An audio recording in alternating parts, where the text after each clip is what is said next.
Life of Oyasama, the Foundress of Tenrikyo, Manuscript Edition. Published by the Tenrikyo Church Headquarters. Trial Edition, October 26th, 1967. Chapter 1, Tsukihi no Yashiro, or The Shrine of God the Parent. I am the Creator, the true and real God. I have the preordination for this residence. At this time I have appeared in this world in person to save all mankind. I ask you to let me have your Miki as my living shrine. With the voice full of divine majesty, the whole place got permeated with crisp ether. No one who happened to be there dared to raise his head.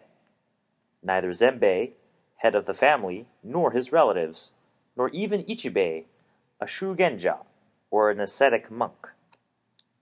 It was indeed a strange god they had never heard of, and a strange revelation they had never dreamt of. Zenbei could make nothing of the revelation at first, but upon reflection it dawned upon him that as far as what he had requested of him was concerned, it was a serious matter for the Nakayama family, and was not likely to be put into practice by them. But while he was revolving the matter in this way, he suddenly remembered a series of events that occurred to the family since the winter of the previous year. It was on the 26th day of the 10th month of the 8th year of the era of Tempo, November 23rd, 1837, when his eldest son, Shuji, 17, felt a sudden pain in his left leg while he was sowing barley in the fields, accompanied by his mother Miki. The pain was so severe that he hardly got home, leaning on a rake, and was made to consult a physician immediately he got home. The medico did his utmost in treating the patient, applying such an anodyne as menthol to the affected part, but nothing availed to ease his pain at all. Then Zenbei, at the suggestion of some person, sent a messenger to Ichibei of Nagataki village, who was renowned as Shugenja in the country around, to ask him to offer a prayer for his invalid. But Ichibei was away in Nigo village just at that time. On the 28th, 2 days after, the messenger was sent again to Ichibei. Ichibei apologized for his recent absence and offered hyakutomyo, or 100 lights, at the altar for prayer, as soon as he heard about the errand from the messenger. The prayer was offered, and Shuji's pain had already been eased by the time the messenger arrived at his master's house. But the pain came back so early as the following day, and for the third time the messenger was sent to Ichibei. Ichibei offered prayer for the second time, and Shuji's pain was gone for the time being, to come back again on the following day. Then Zenbei sent his messenger to Ichibei for the fourth time. This time, and it was the third time of the repeated prayers, Shuji enjoyed a comparatively long lull, though only for a matter of 20 days. In the excess of his anxiety, Zenbei called on Ichibei in person, and asked his advice in good earnest. Ichibei suggested, if such was the case, he had better hold yosekaji, or an incantation, at his own home. Zenbei agreed to his view, after having come home for a time and talked over the matter with his family. Ichibei hired a woman of Magata village named Soyo to make her bear the 2 sticks of gohei to act as medium. Then he called the neighbors together to the ritual without discrimination and then performed it. Shuji's pain was as cleanly gone as if it had been wiped away. But it came back again in half a year or so, to be followed by another yosekaji, and ease that lasted only for a short time, thus the seesaw game of alleviation and relapse being repeated 9 times within 1 year. Zenbei did not simply call his neighbors together. On each occasion of yosekaji, he not only treated them to good cheer inclusive of boiled rice and sake, but also gave rice to the poor in the village and neighborhood for kuyo, or a mass. The expenditure on each occasion involved was no light one in those days. the total expenses amounting to a sum of 400 momme. But Zenbei spared no expense to save his dear son, out of his profound parental love. Meantime, one day, it was on the 23rd day of the 10th month of the 9th year of Tempo, December 9th, 1838, and the time was 10 o'clock in the evening. In addition to Shuji's sore leg, Zenbei had a trouble in his eyes, while his wife Miki a pain in her back. 3 concurrent sufferers under the same roof. Now, the day fell on the Inoko festival of Shoyashiki village, and since Ichibei was in the village, and his relatives as a guest, Zenbei sent a messenger for him, though it was already late at night. The Shugenja came at once, and said, "This must be something serious. Let us hold a yosekaji." So saying, he proceeded to get everything ready for the ritual, and scarcely waiting for day to break, sent a messenger for Soyo, the regular mediatrix. But as luck would have it, she was away from home. Of necessity, Ichibei used Miki in her place, making her bear the gohei as mediatrix. But lo, in the midst of the intent prayer he was offering, came that revelation through her mouth all of a sudden. "I ask you to let me have your Miki as my living shrine." Zenbei felt uneasy somehow, when he had momentarily thought over this sequence of happenings.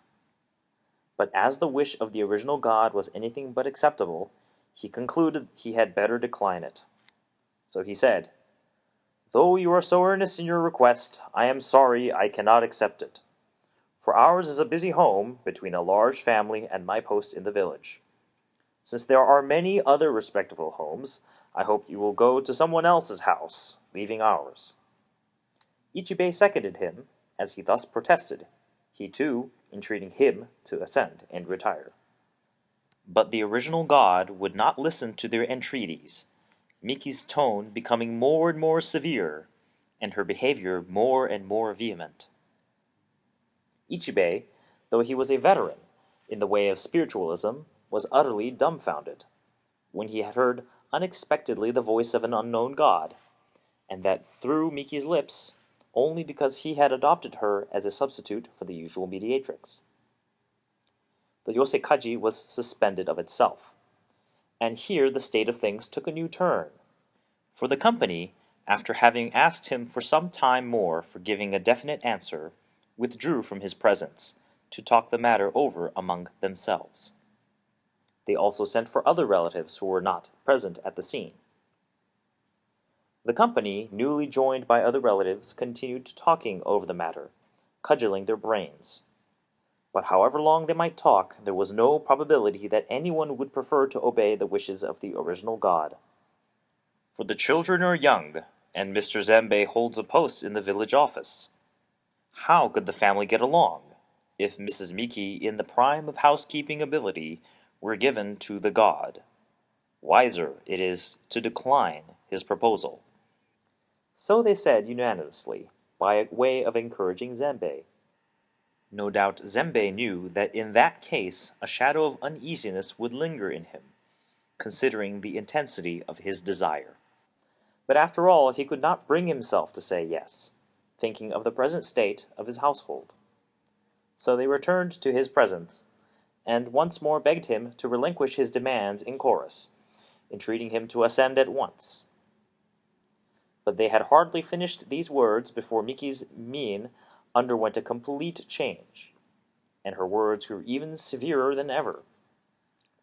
Then admonished them, somewhat in a severe tone of command. "Whoever may come, I am not going to retire. You may well be oppressed with various doubts and anxieties at present, but when 20 or 30 years have passed, a day is sure to come when all of you have to admit the truth of my intentions." But they too would not take a step backward. They pressed him to retire at once, protesting that humans that they were could not possibly wait for 20 or 30 long years. To this Miki replied, in a still severer tone, "You should do as the original god wills and comply with my request. I shall save all mankind if only you will listen to my request. But if you should object to it, I shall have this house destroyed so completely that not an atom of it will be left over." She said these words in a state of trance, intently striving to convey his intentions. Meanwhile, Miki, who had sat straight for 3 consecutive nights and days, holding the gohei in her hands, and had taken neither meal nor rest all the while, sat now still, now agitated. And when agitated, she solemnly proclaimed his intentions with a resounding voice, her hands trembling and wavering so violently that the paper fringes of the gohei were torn into shreds. The family and their relatives still went on with their talk to see if there was any means left to get him to ascend. But the probability was that they could never hit upon a happy idea. Naturally, they did not omit to ask counsel from Ichibei, but the matter proved to be beyond even his powers already. In the meanwhile, the strain and exhaustion of Miki, who had taken neither meal nor rest in bedclothes, intent on conveying his intentions night and day, went on increasing so much visibly that it came to be feared it might cost her life, if left as it was. So Zenbei concluded at length that now that the state of things had come to this pass, there was no other alternative for him than to comply with his request. This conclusion he conveyed to the original god at 8 o'clock in the morning of the 26th day, declaring under a firm resolution, "I offer Miki to you."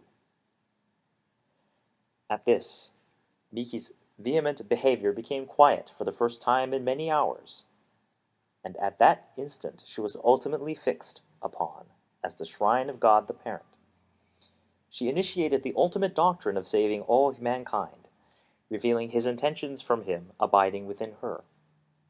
Indeed, she is the person whom we look up to as the shrine of Tsukihi, the person whom we yearn after as the parent of the pattern of all mankind, the person we give glory to as the foundress of our religion.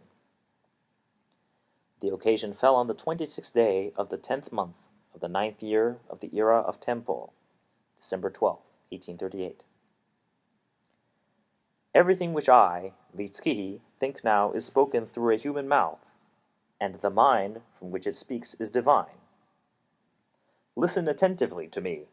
I, the Tsukihi, have borrowed her mouth entirely, while I, the Tsukihi, have lent her my mind entirely. Part 7, verses 67 to 68.